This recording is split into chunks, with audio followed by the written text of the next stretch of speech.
Hey everyone, and welcome to this explainer. Look, if you're planning a trip to the island of the gods, you are in exactly the right place.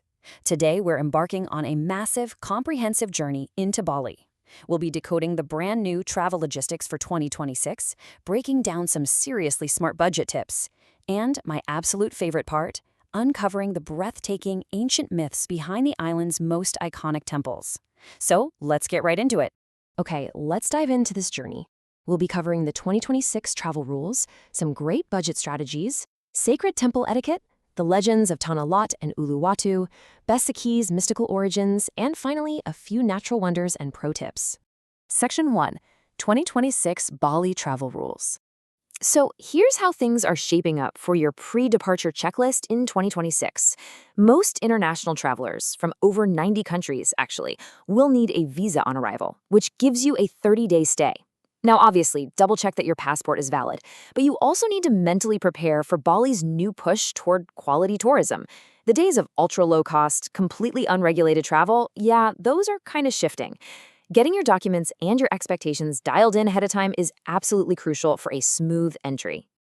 Moving right along to Section 2, Bali Trip Budget Strategies. A Bali budget is incredibly flexible. The contrast here brilliantly illustrates how vastly different your trip can look. If you're a digital nomad, you can comfortably thrive on just 10 to 30 bucks a day. You're using high-speed internet at hostels, eating amazing local food, and zipping around on a scooter.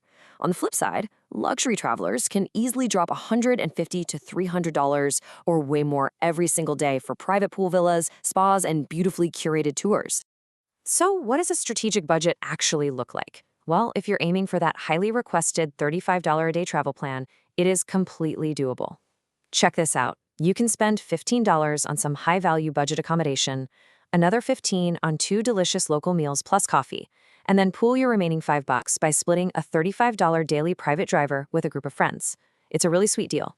For a standard mid-range trip in 2026, you should probably expect to budget around $1,200 to $1,500 per person for a standard trip, and that's excluding flights. All right, Section 3, Sacred Temple Etiquette. Okay, the absolutely crucial thing to remember is this. When you visit Balinese temples, you aren't just visiting a tourist attraction. You are stepping into active, deeply sacred spaces. You literally must wear a sarong, and make sure your shoulders and knees are covered to show respect. Always, always remove your footwear before entering designated holy areas, and definitely keep your voice down during prayers.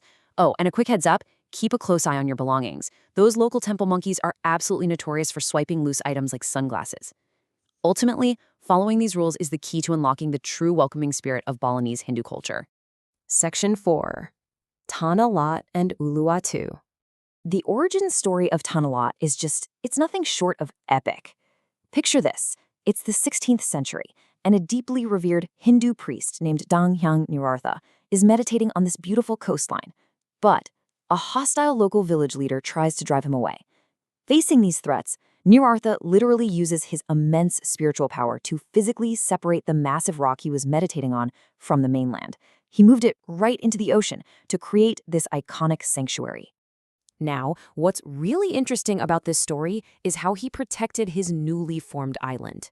Nirartha threw his holy silk sash into the crashing ocean, transforming it into a giant serpent known as the Nagabasuki. To this day, locals believe that the venomous yet surprisingly docile descendants of this holy sea snake still live in the caves beneath the temple, eternally guarding it from evil. Honestly, how cool is that? Just down the coast, we find Uluwatu Temple, which is dramatically perched on a 70-meter-high sheer cliff. Expanded way back in the 11th century, it's actually believed that priest Nirartha attained moksha, that's ultimate spiritual liberation, right at this very spot, supposedly disappearing in a brilliant strike of lightning. Today, as the sun sets over the Indian Ocean, the temple grounds come alive with the hypnotic, chant-driven Kechak fire dance. Dozens of bare-chested men recreate scenes from the Ramayana epic, and it is truly mesmerizing to watch. Section 5, Besaki and Mystical Origins. So Besaki is famously known as the Mother Temple. Resting high on the slopes of the sacred Mount Agung, its history spans over 1,000 years. After being established as the main complex in 1340, it survived some terrible earthquakes.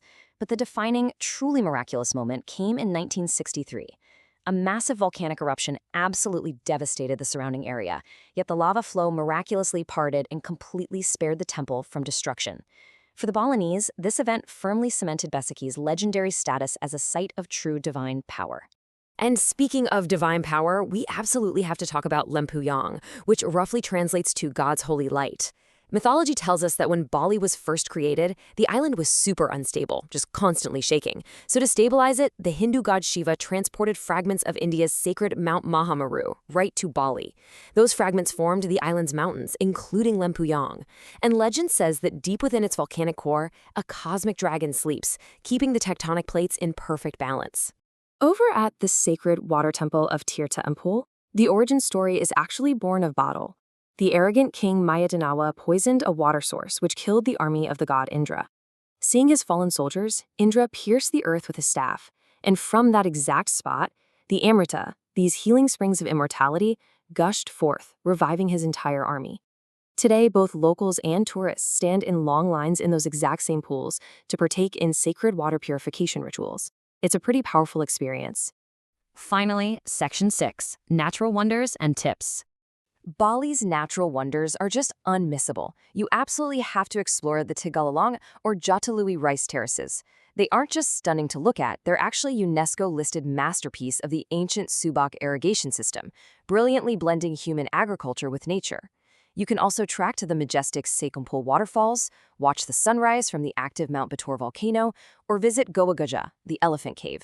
Legend has it that Goa Gajah was carved in a single night by the giant Kebo Iwa using nothing but his fingernails. No way, right? Okay, to make sure you actually get to enjoy all of this, let's run through some rapid-fire survival tips. If you rent a scooter, you absolutely must have an international license, and please, wear a helmet. The traffic there can be totally wild. If that's not your style, hiring a private driver for $35 to $50 a day is for sure your best bet for navigating long distances and heavy traffic comfortably. Also, remember to bargain politely at the local markets with a smile. And most importantly, embrace Bali time. Things just move slower here, and you know what? That's exactly the point. Don't rush it, just embrace the peace. So from navigating the modern 2026 travel rules to standing in the midst of sacred ancient temples guarded by mythological sea snakes, Bali offers an experience that is quite literally unlike anywhere else on Earth. In an island where legends, nature, and culture intertwine so beautifully, the only question left is, are you ready to write your own Bali story? Thank you so much for joining me on this explainer, and I really hope you feel deeply inspired to start packing those bags.